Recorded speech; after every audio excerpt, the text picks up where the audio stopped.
Well, so we'll start off really simple. Mule, will you introduce yourself? Tell us where you are and what you do. Hey, I am Church Goin Mule. Right now I'm in Montesana State Park in Huntsville, Alabama, picking up a show from Low Mill. Normally I'm based out of Sunset, Louisiana. I was named after my great-grandfather, Marshall Page, who was, they say he wasn't a moonshiner, but they say that he did run moonshine. And my grandmother remembers being in the car with him while he'd do some runs.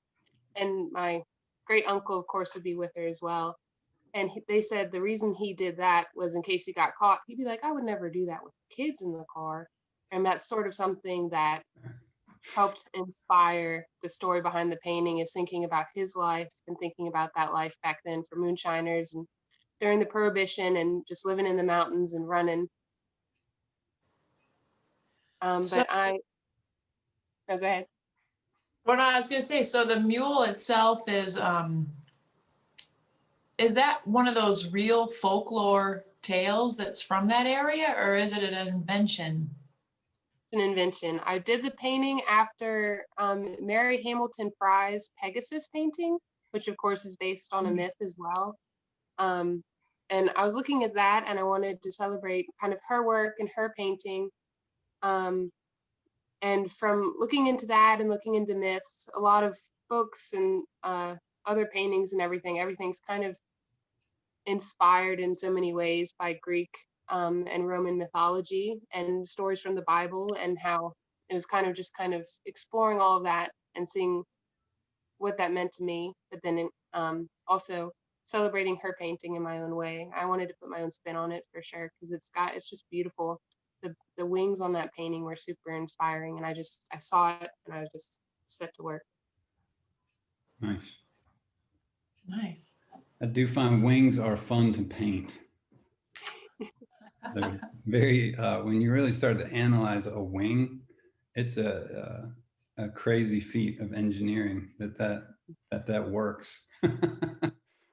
No kidding. And so at the time I was at 12 Oaks in Mississippi, and I was surrounded by pelicans and little sandpipers and hawks and eagles and egrets and all kinds of birds. So that was definitely part of it. But one of the things was the pelicans would be flying and then they just kind of like drop out of the air and crash into the water. They're the least graceful bird in the world, but they have these gigantic wings that kind of look like a little bit like the ones I painted. Pelicans are wild.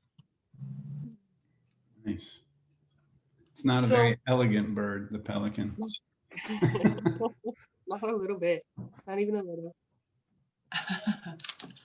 Why flight? I think it's partially might be because having driven through the mountains in North Carolina, and while they have actual roads there now, I can only imagine what it would have been like trying to drive at high rates of speed through the mountains without getting in trouble, because I have to stop. You guys live in North Carolina. I had to stop. My little bayou sold up in Marshall, North Carolina. I had to stop every 20 minutes because I couldn't handle it driving those roads.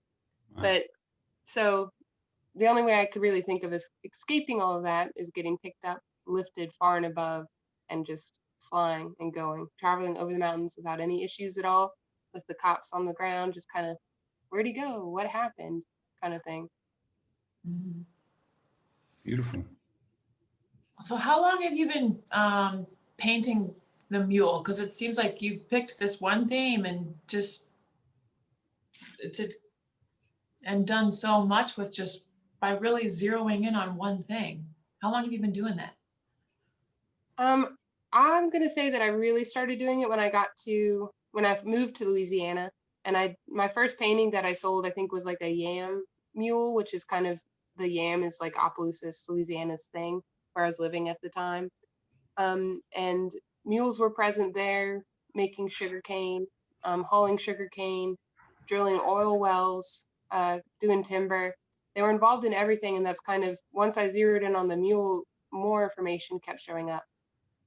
And the mule was really used for so much since it first kind of came into the United States, back with George Washington. So it's kind of like there's a lot of history still left to be uncovered, but then it's also something that I can bring to my own to my own table that I can do with it what I want, but then I can look at history and I can look at blues music and see where he is in blues music as well, which was kind of like the guiding light for many years and still is.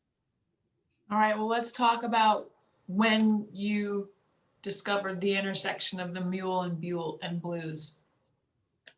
I'm not sure exactly when it was. I want to say it could have been Louis Jordan, who isn't exactly blues because he sings about mules. Blind with McTell, maybe.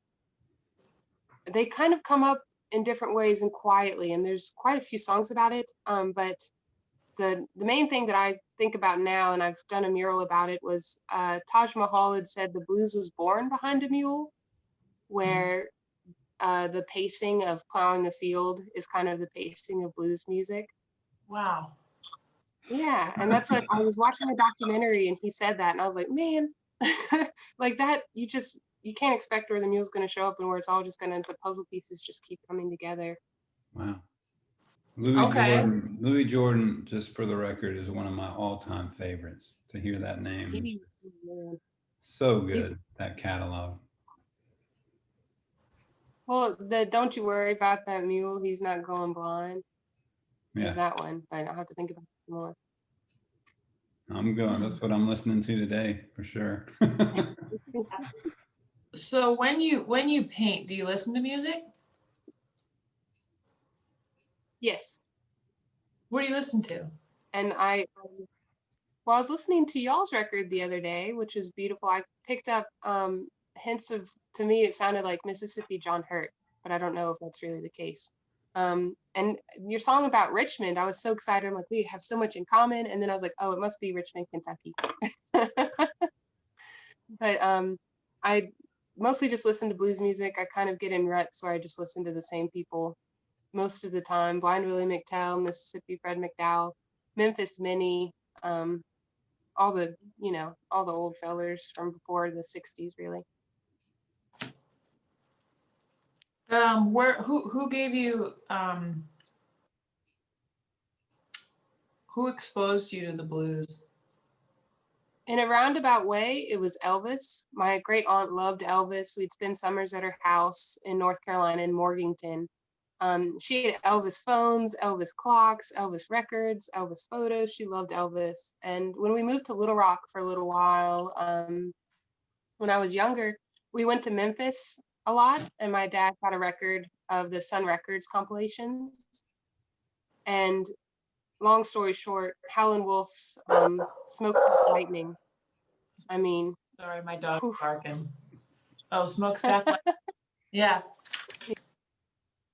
And that was the hook for the rest of it. It was all downhill from there. So Smokestack Lightning is the one that kidnapped you. Right. Exactly. What do you do when you're stuck creatively? Do you get stuck creatively? I've been pretty much stuck for the past 6 months. The fact I had a show that I needed to make work for, and I didn't have anything, so I really got into high gear and made a lot of work for that. And then it's just kind of been pretty sad since then. But I'd heard somebody say recently, they said do 10 projects at once, so that way you can't be stuck. There's always something new in each new project. So I feel like once I get started though, something happens and I get interrupted, kind of like I can't complain about being in the mountains right now, but like I could be in the studio. Yeah. So it's a weird balance. When you say 10 projects at once, you mean you have like 10 canvases up? Yes, I just paint on wood, and I usually don't paint too big, so it's not like really a terrific undertaking. It's usually just like 8x10s, and they all, I guess, play off of each other. And it's one of those things too. We just cut wood. We haven't cut wood yet. We got the 4x8s to cut. So it's kind of when I'm down to my last 3 or 4 pieces of wood, I'm like, oh no, what do I do? And then I can't finish those until I get more wood. I don't know why that is, but. Where do you get the wood? Just Lowe's. If I don't find it, it's usually just like found. It's not found wood, then it's Lowe's. Or my uncle sometimes will come through and he'll bring me a lot of wood that I'll do cutouts from. But it's once people find out that you want wood and you want paint, they'll just bring it to you if you really want it or not. That's true. When I got a question right quick. So let's say you have these 10 pieces of wood there empty. What is that approach like? What do you, I'm just trying to picture you walking into the studio with these 10 empty, all this potential. How do you normally set something in motion? Is it something you thought about overnight? Is it like you wake up and you just got to hit it?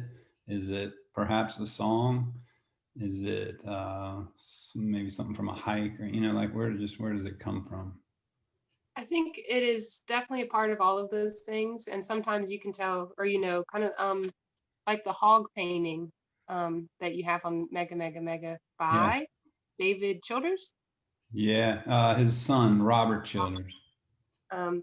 Like I did a couple paintings about that song back when I first heard it in the spring, just because it's so swampy, you know? And you just hear it and you're sitting there painting, doing something completely different. And then you hear a line and you're just like, well, doggone it.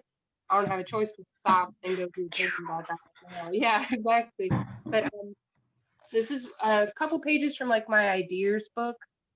So I have ideas and then I write them down. And it's easy to like go find it, pick it up, find a thing I'm excited about. This is a newer one, otherwise usually they're all fill up. But find something I'm excited about in that moment, in that day, and then make a painting about what's going on in there. But that painting's not necessarily, you're not like gridding it out. It's a free flow process. Yes. Yeah. Cool. Absolutely. Oh, how did you learn how to do that, or how did you construct that as a method? Sketchbooks basically, I guess, are idea books, but the problem is I send a lot of my sketches away when I send paintings to people. So I needed a place where I could keep track of the ideas and scratch them out if I used them, because I don't want to keep using the same ideas over and over unless I haven't really, I mean, I'm sure there's room to do it again, you know, to do it better, of course, always. But it was so I could look through, know what I've done already and know what I haven't done. And it's all in one place, makes it easy, and I can jump from one to the other and find out how they're kind of connected. Yeah. So I, too, in that last answer you had with Pete, you'll make a painting based off a song you hear? Oh yeah, absolutely. And that's what Mega Mega Mega sold the painting. Sometimes I sing the blues and I should be praying, and that's another that was another one. When I heard that, I was like, I have to make a painting about this right now. And I don't know who the artist was. It's one of those that just passed through, and I don't know who even said it, which is haunting me still. Yeah. No, I love that line. Yeah. I'm probably gonna steal it. Yeah. Since you stole it. Molly, what about, not to totally redirect, but what about you? You walk into the room and the guitar is sitting there on the couch. That's kind of your blank canvas, right? Yeah, it's yeah, I've been in a rut too for a while. So, and the only way that I really know how to get through a rut is to just show up every day anyway, and like sit with it, hold it, hate whatever comes out of it, you know. And there's just been a lot of that. There's been a lot of chop wood, carry water right now, running scales and really doing things I don't want to do. And even sometimes doing nothing and just letting that be enough. Yeah. So it's, you know, it takes a lot of work, but, and then of course, you know, reading Jeff Tweedy's book right now has been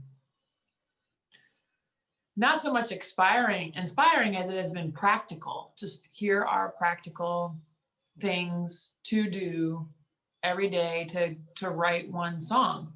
Yeah. And I got that book. I had that book when I saw, I think your paintings. And so I just sort of used that as a kind of a catalyst, but I think that's why inspiration is so important. And it's, you can't predict it. You can't set things up so that it will arrive. You can't make it dinner. You can't take it on a coffee date. Like she comes when she comes. And then, but it's such a great feeling when it's around. I was telling Pete earlier, Tweedy kind of talks about in this book that when you have an idea, it's the end of loneliness. Like you suddenly have this friend that's with you all the time, that you're communicating with and you're working with and you're kind of dreaming about. And so I imagine with the mule, it's the same thing. You're in constant companionship with this idea. And it's interesting. I don't know many songwriters that would, and maybe they do, but would go in and take such a deep dive on one topic. But it's a really kind of an interesting concept. You could really write a blues opera, I think, based off of this concept of the mule, which would be kind of a cool thing. Like, so who was it that did it? Anais Mitchell did Hadestown, which was also based on a Greek myth, and that was this like big folk opera. But we've never really had like a blues opera where you're kind of telling this story. But for me, and it's probably going to get really personal, but for me, so I'm a recovering alcoholic and have been for like 18 or 19 years. So I have a lot of drunks and fools in my life, more or less. I've got a lot of people that I love and adore who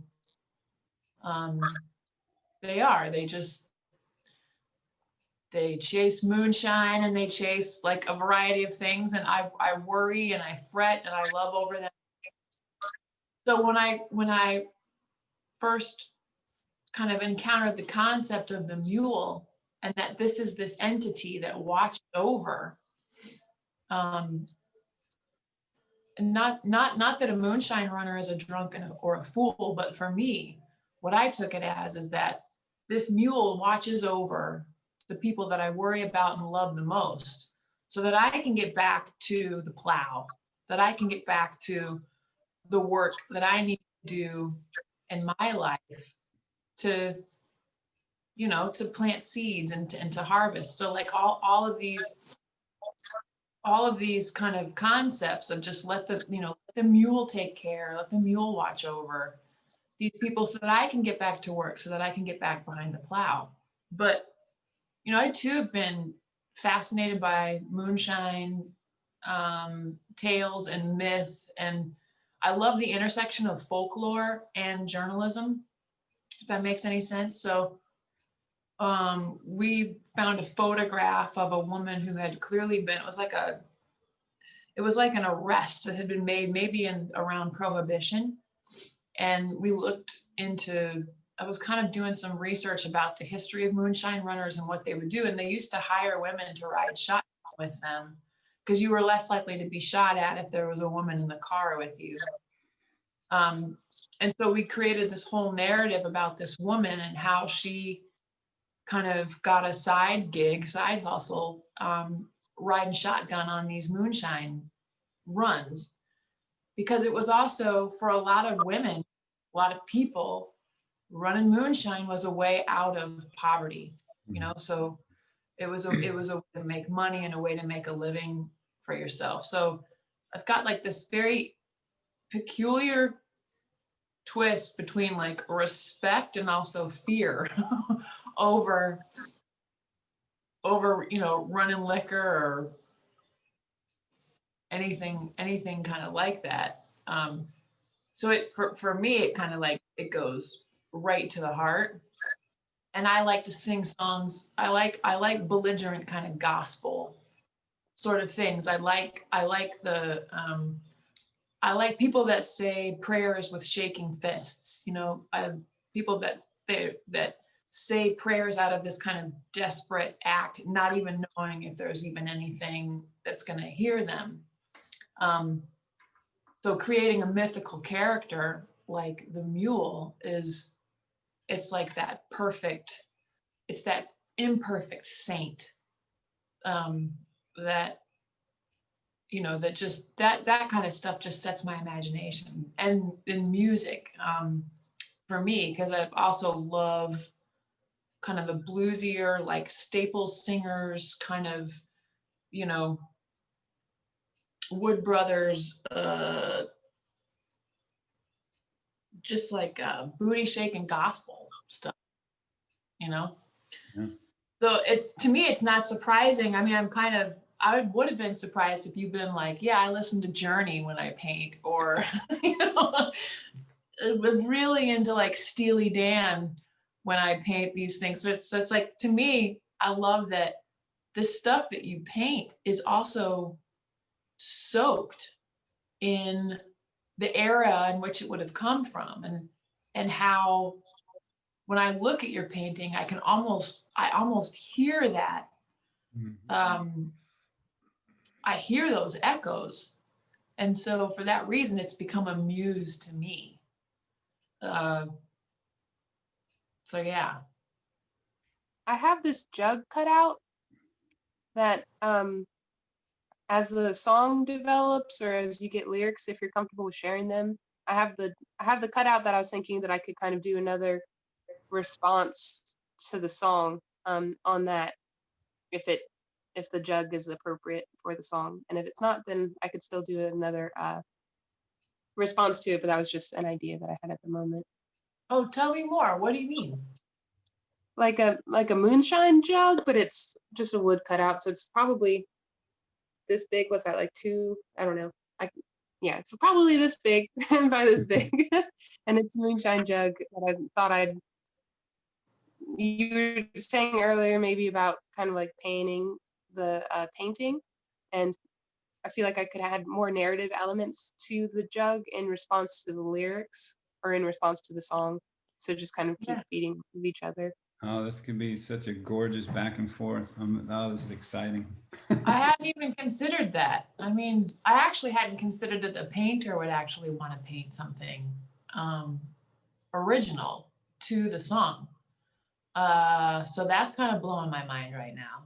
And I would love to share the lyrics with you. They're early kind of in the process, and but that'd be really good exercise, I think, for me, because I'm always looking for collaborators. I'm always looking for sort of feedback, and I hadn't even considered that could have been like an option here, which is pretty freaking exciting. Yeah, yeah. So yeah, that's my goal today, is to kind of take the guitar and put it in drop D, which is a real good bluesy kind of alternate tuning, and then sort of explore. And so the record that I've got just on loop right now, for what it's worth, is a record by a North Carolina artist named Heather McEntire. And it's a record called Eno Axis. And it's, I don't know, I'll just put that out there. It's driving some of the guitar tones and the richness and the warmth of Heather's, the arrangements on that record particularly are what I'm also pulling in for inspiration. And then I'm going to have to go back and listen to some more Memphis Minnie, I think. And I want to listen to a little bit more Elvis and who was it? Blind Boy Fuller? Is that his name? Blind Willie McTell's my blind boy. He's from Georgia, Statesboro. State. Okay. All right, so the next steps are I'm going to get some of these words down and just kind of like where I'm at, and kind of get your reaction to it. I'm trying to figure out like what the act 1, act 2, act 3 is, but the other thing that keeps coming to mind about this song in particular is that there are so many fools running around right now with kind of where we are in politics, and there's so much work that needs to be done, and we get so distracted by watching what the fools are doing that we lose the energy and the innovation to kind of get back to what it is that we need to do. So there's something about that message that I really like right now. It's like,